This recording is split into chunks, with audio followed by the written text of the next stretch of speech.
When I finally got sober, I thought I was broken free of all those feelings, all that grief. But every time I picked up a drink, my anxiety and depression would rear their ugly heads. At first, it was just a little uncomfortable feeling, then a growing panic, then full-blown terror. Alcohol doesn't just numb your pain, it amplifies it. When you stop drinking, those feelings resurface, but now they're worse than before. It's a terrifying experience that makes you want to drink again, to escape that terror. The hope of finding relief through alcohol often turns into a desperate struggle to manage the amplified consequences. But when you do, it just makes everything worse in the long run. And remember, there is light at the end of this tunnel. With the right support, you can find your way through. Hi, I'm a psychiatrist, and I make mental health education videos. Let's talk about how alcohol messes with your head. The human brain is a complex network of nerves that communicate with each other through electrical signals. Neurotransmitters are chemicals that help carry these signals. They're like the brain's version of emojis, helping us express and process a range of emotions and experiences. Think of them as the messengers that keep our brain operations running smoothly. Now, here's where alcohol enters the chat.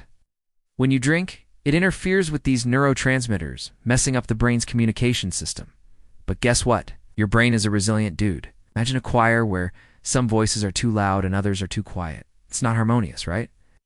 This imbalance can trigger or worsen mental health conditions like anxiety and depression.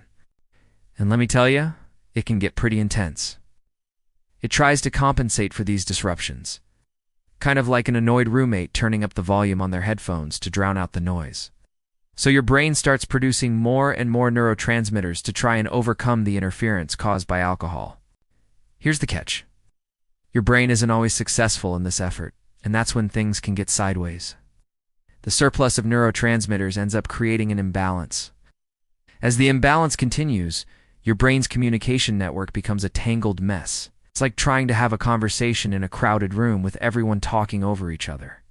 The result? Distorted perceptions, heightened emotions, and a whole lot of confusion. In other words, the very thing that started as a way to escape those feelings ends up making them worse. And that's why for some people, especially those with a history of mental health challenges, drinking can be a slippery slope. If you're going through this, please know that you're not alone. Reach out for help. Talk to someone who understands. Thanks for watching. See you next time.